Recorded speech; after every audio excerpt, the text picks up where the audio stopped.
지벨 알 라우즈라는 산에서 불에 그을린 바위와 이스라엘 민족이 제사를 드린 흔적들 그리고 황금 송아지로 보이는 유물들이 발견되며 많은 학자들이 충격에 빠졌습니다. 이스라엘 백성을 추격하다가 수장된 전차의 바퀴들로 보이는 유물들도 호수 근처에서 발견되었습니다. 모두 성경 출애굽기에 등장하는 시기와 일치하는 시기로 추정되는데요. 사람들이 놀란 이유는 바로 성경에서 묘사된 출애굽 사건과 일치하는 증거들이기 때문입니다. 그러나 사우디아라비아 정부는 지금 이 지역에 대한 탐사를 철저히 막고 있습니다. 이곳에서는 도대체 무슨 일이 벌어지고 있는 것일까요? 모세가 손을 뻗자 큰 동풍이 불어 바닷물이 갈라졌고 이스라엘 백성들은 그 마른 땅을 걸어 이집트를 탈출했습니다.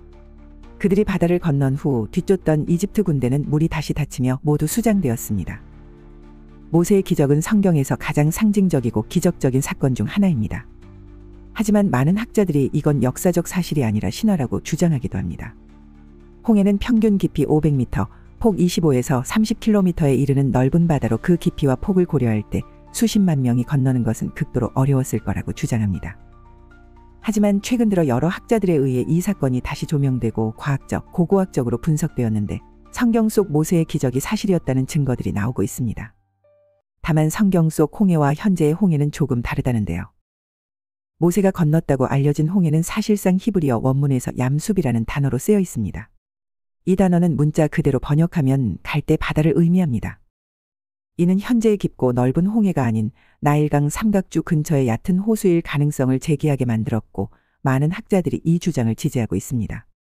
모세의 기적이 우리가 알고 있는 홍해에서가 아니라 얕은 갈대 바다에서 발생했다는 주장은 이 사건이 자연현상에 의해 발생했을 가능성을 더욱 설득력 있게 만듭니다. 성경 속 홍해라는 이름은 시간이 지나면서 다른 장소를 지칭하게 된 것일 가능성이 높습니다. 실제로 지명은 역사의 흐름에 따라 달라지는 경우가 많죠. 하지만 이 중요한 사실이 널리 알려지지 않고 있습니다. 누군가는 이 진실을 숨기고 있는 것일까요? 고대 이집트의 지도들은 갈대 바다가 나일강 삼각주에 있는 여러 얕은 호수 중 하나였을 가능성을 시사합니다. 그 중에서도 만잘라 호수는 그 넓이와 얕은 수심 그리고 사방이 갈대로 둘러싸인 지형 덕분에 성경에서 묘사된 갈대 바다에 가장 가까운 장소로 알려져 있습니다. 만잘라 호수 근처에서는 고대 이집트 전차의 바퀴로 보이는 물체도 발견되었는데 이는 이스라엘 백성을 추격하던 이집트 군대가 물에 빠져 전멸했다는 성경 속 기록을 뒷받침하는 중요한 증거입니다. 그러나 사우디아라비아 정부는 이 지역에서의 추가 발굴 작업을 허가하지 않고 있으며 많은 학자들은 이 증거들이 감춰지고 있다고 주장합니다.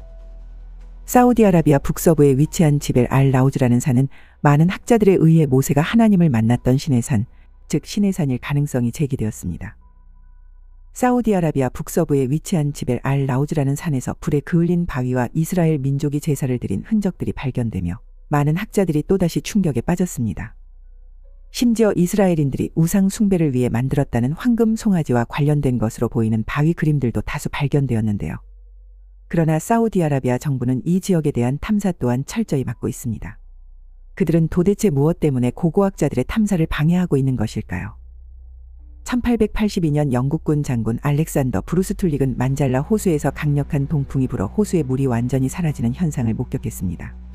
바람에 의해 얕은 물이 수평선 너머로 밀려가고 현지인들이 호수 바닥을 걸어다니는 모습이 포착되었습니다. 이는 출애굽기에서 기록된 모세의 기적과 매우 유사한 자연현상으로 풍화강이라는 과학적 현상으로 설명됩니다. 이 현상은 바람이 강하게 불어 물을 밀어내고 바람이 그치면 물이 다시 돌아오는 패턴을 보입니다. 당시에도 이런 자연현상이 모세의 기적을 이끌어낸 것일까요? 대기 과학자 칼 드류스는 강한 바람이 시속 80km에 달하면 6시간 이상 불었을 경우 얕은 물이 최대 10km까지 밀려나며 육지가 드러날 수 있다고 설명합니다.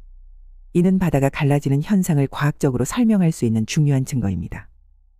그리고 바람이 멈추면 물이 다시 원래 위치로 돌아와 물길이 닫히게 되는 현상 역시 성경에서 묘사된 홍해의 기적과 일치합니다. 그러나 과학적 증거들이 쌓이고 있음에도 불구하고 이 진실은 쉽게 드러나지 않고 있습니다. 위성 이미지를 통해 밝혀진 바에 따르면 수천 년 전 나일강 삼각주 주변의 호수와 강은 시간이 지나면서 그 위치가 바뀌었을 수 있습니다. 분석 결과 3000년 전에 갈대 바다는 현재의 만잘라 호수 근처에 있었으며 그곳에서 바람이 불어 물이 밀려나면서 육지가 드러난 후 이스라엘 백성들이 건너갈 수 있었을 가능성이 매우 높습니다. 하지만 이런 위성 데이터를 통해 밝혀진 사실들 역시 숨겨지고 있다는 의심이 들고 있습니다. 2017년 허리케인 이르마가 바마 해안을 강타하기 직전 강력한 바람에 의해 해안에 물이 완전히 밀려나며 바다 바닥이 드러나는 현상이 목격되었습니다. 이 사건은 성경에 기록된 홍해의 갈라짐과 매우 유사한 자연 현상으로 평가됩니다. 이는 강한 바람이 불면 물이 일시적으로 사라져 육지가 드러나는 현상을 증명하는 현대적 사례입니다. 이러한 자연 현상들은 모세의 기적이 실제로 일어날 수 있음을 과학적으로 증명해 줍니다. 과학적으로 발견된 많은 사실들이 성경 속 모세의 기적을 뒷받침하고 있습니다. 모세의 홍해 기적은 신화가 아닌 과학적으로도 충분히 설명될 수 있는 역사적 사건일 가능성이 점점 높아지고 있습니다. 여러 고고학적 증거와 자연 현상들이 이를 뒷받침하고 있습니다. 그러나 이 진실이 세상에 널리 퍼지는 것을 막으려는 세력들이 존재하고 있으며 특히 사우디아라비아 정부의 통제는 이를 더욱 의심케 합니다. 성경 속 사건이 실제 역사임이 입증되면 이는 종교적, 정치적으로 큰 영향을 미칠 수 있으며 이에 대한 두려움이 이 진실을 감추려는 이유일 수 있습니다. 그러나 진실은 언제나 드러날 것입니다. 하나님의 기적은 여전히 살아있으며 그분의 능력과 사랑은 과거와 현재 그리고 미래에 걸쳐 변함없이 이어질 것입니다. 모세의 기적이 실제 역사적 사건으로 밝혀지는 날 그 의미는 기독교인들에게 크나큰 영적 확신을 심어줄 것입니다. 그러나 진정한 기적은 과학적 증거에 의존하는 것이 아니라 우리에게 그 기적을 보여주신 하나님께서 지금도 살아계시며 역사하고 계신다는 믿음입니다. 과학은 그 기적을 이해하는 작은 도구일 뿐 하나님께서 계획하시고 이루신 모든 일은 그분의 사랑과 섭리 속에서 완벽하게 조화를 이루고 있습니다. 앞으로도 여러분 모두 하나님께서 주신 말씀과 그 말씀을 통해 드러난 진리 속에서 신앙과 지식을 함께 성장시켜 나가기를 바랍니다.